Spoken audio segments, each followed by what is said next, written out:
विगत कुछ वर्षों में मशरूम की खेती ने एक विश्वसनीय स्रोत एवं एक प्रमुख कृषि व्यावसायिक गतिविधि के रूप में अपनी पहचान बनाई है। चूंकि इसमें भूमि की आवश्यकता नहीं होती, इसलिए मशरूम की खेती ग्रामीण क्षेत्रों के किसानों और शहरी व नगरीय क्षेत्रों के उद्यमियों के लिए यह एक व्यवहारिक एवं आकर्षक व्यावसायिक विकल्प प्रदान करता है। जलवायु तथा उपभोक्ता की मांग पर निर्भर मशरूम की खेती विश्व के विभिन्न क्षेत्रों में की जाती है। कुछ प्रमुख कृषि एवं खाने योग्य मशरूम हैं बटन मशरूम, शिटाके मशरूम, दूधिया मशरूम, ओयस्टर मशरूम इत्यादि। कैलोसाई प्रजातियां मिल्की मशरूम अथवा दूधिया मशरूम के रूप में प्रचलित हैं, जो कि ट्रॉपिकल जलवायु के प्रति अपनी व्यापक अनुकूलता, विभिन्न पोषाधार में आसानी से उगने, आसान खेती तकनीक और उच्च उत्पादकता के कारण एक प्रमुख मशरूम किस्म के रूप में उभर रही है। इस मशरूम के फल में लंबी तथा मोटी धारी के साथ छोटे पिलियस अथवा कैप होते हैं।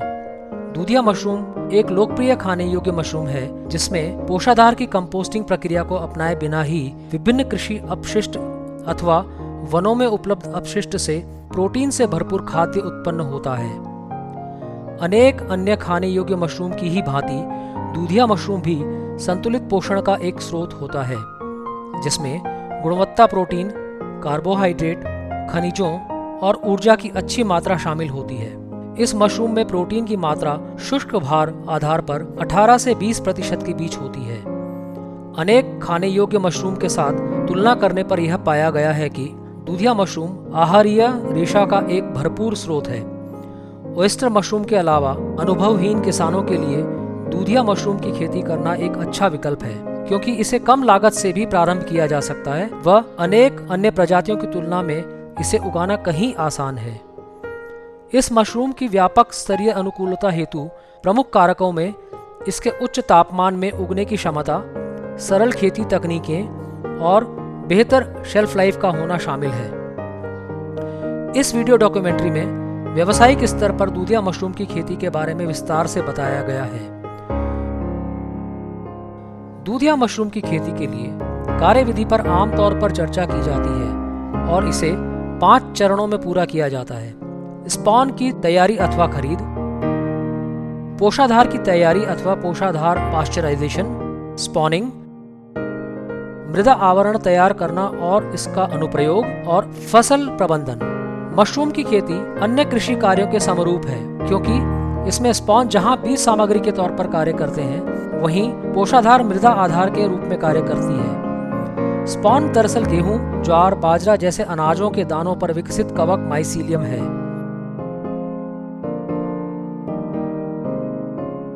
स्पॉन की आपूर्ति अपने निकट स्थित किसी स्पॉन पैदा करने वाली प्रयोगशाला या मशरूम इकाई से की जा सकती है।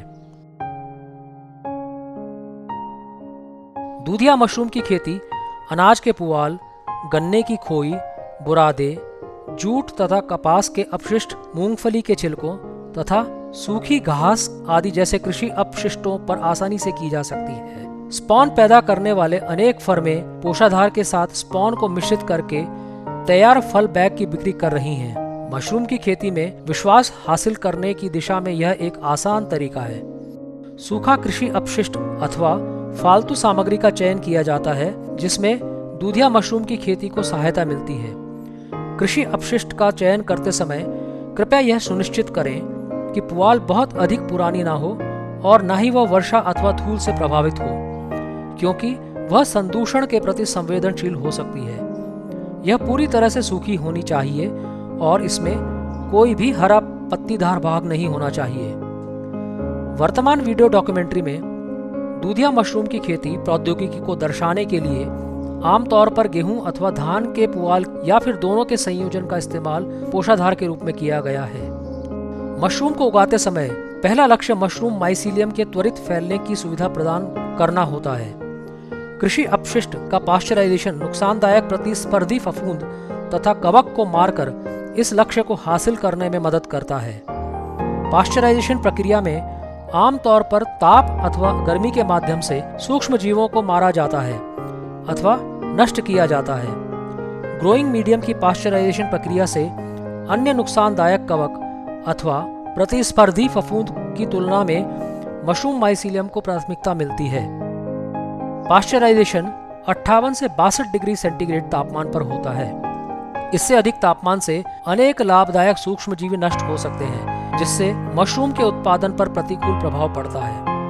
पोषाधार के पाश्चराइजेशन हेतु प्रचलित प्रणालियों में भाप उपचार, गर्म जल उपचार, रासायनिक पाश्चराइजेशन अथवा बल्क पाश्चराइजेशन इत्यादि प्रमुख हैं। मशरूम उगाने के लिए पुआल को कीटाणु रहित बनाने के इन तरीकों को देखिए। भाप उपचार के माध्यम से कीटाणु रहित बनाने की प्रक्रिया में पुआल को लगभग 50 से 60% नमी धारण करने तक भिगोया जाता है और तब उसे लकड़ी के ट्रे अथवा बक्सों में पैक किया जाता है। इन ट्रे अथवा बक्सों को पाश्चराइजेशन कक्ष में रखा जाता है, जहां 4 घंटों के लिए 58 से 62 डिग्री के बीच तापमान रखा जाता है। पाश्चराइजेशन कक्ष के तापमान को एक बॉयलर के माध्यम से दी गई भाप की मदद से बढ़ाया जाता है। इस प्रक्रिया के पूरे होने के उपरांत पोषाधार को कक्ष के तापमान तक ठंडा होने दिया जाता है। गर्म जल उपचार द्वारा की गई पाश्चराइजेशन विधि में पोषाधार को 60 से 120 मिनट तक 65 से 70 डिग्री तापमान पर गर्म पानी में भिगोया जाता है। इस प्रक्रिया से पोषाधार मुलायम बनता है और इससे माइसीलियम की तेजी से वृद्धि को भी बढ़ावा मिलता है।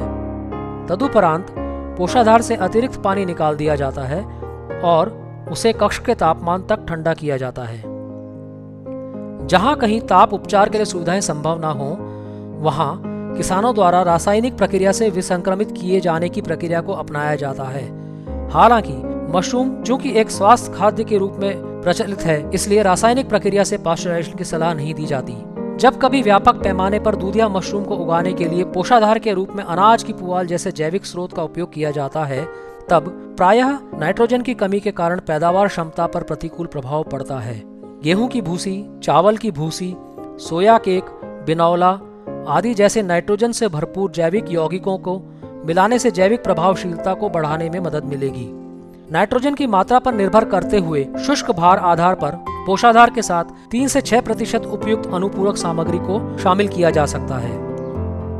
पोषाधार के साथ मिलाने से पूर्व 2% फॉर्मेलिन के साथ अनुपूरक को उपचारित किया जाना चाहिए। बिना किसी संदूषण वाले ताजा तैयार एवं परिपक्व दाना स्पॉन को पोषाधार के साथ 4 से 5% की दर पर मिश्रित किया जाता है। स्पॉन तैयार करने की प्रक्रिया को स्वच्छ एवं स्वास्थ्यकर परिस्थितियों में किया जाना आवश्यक है, विशेष तौर पर प्रतिस्पर्धी फफूंद के प्रवेश को रोकने के लिए। फॉर्मेलिन के साथ कमरे में पहले धूमीकरण कर लेना चाहिए।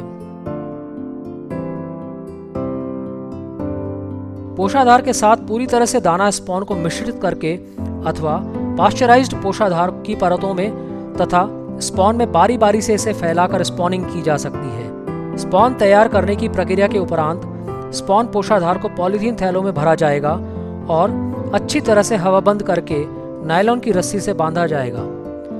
पोषाधार को भरने के लिए फल पैक करने वाले कार्टन बक्सों में पॉलीथीन शीट को बिछाया जाता है। उसमें स्पॉन पोषाधार को भरा जाता है और पॉलीथीन शीट को चारों ओर से लपेटकर मोड़ा जाता है ताकि एक सघन आयताकार बक्सा तैयार हो सके। एक बार स्पॉनिंग पूरा होने के बाद थैलियों को इंक्यूबेशन कक्ष अथवा फसल चक्र कमरों में रखा जाता है।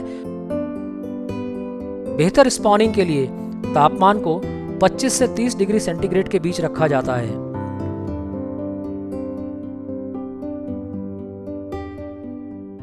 फसल चक्र कमरे में 30 डिग्री सेंटीग्रेड से अधिक तापमान होने से बढ़वार रुकेगी और इससे माइसीलियम भी नष्ट हो सकता है। माइसीलियम की वृद्धि के दौरान थैलियों को खोला नहीं जाता। लगभग 80% आपेक्षिक आर्द्रता को बनाए रखा जाता है। स्पॉन विकसित होने की अवस्था के दौरान जल का छिड़काव करना जरूरी नहीं होता। लगभग 15 से 18 दिनों की अवधि में स्पॉनिंग प्रक्रिया पूरी होगी।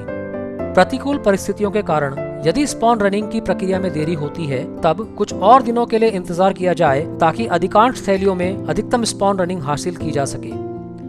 स्पॉन रनिंग के पूरा होने के बाद कंपोस्ट थैले मृदा के ऊपर इस्तेमाल करने के लिए तैयार होते हैं।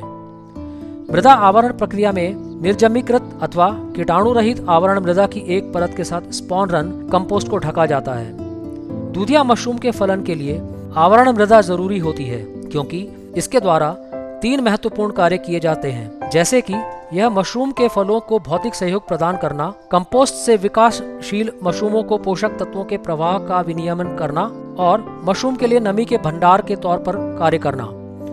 आवरण मृदा की तैयारी उसी प्रकार की जाती है जिस प्रकार इसे सफेद बटन मशरूम में किया जाता है। आवरण मृदा यानी केसिंग को तैयार करने में विभिन्न प्रकार के फॉर्मुलेशन का उपयोग किया जाता है।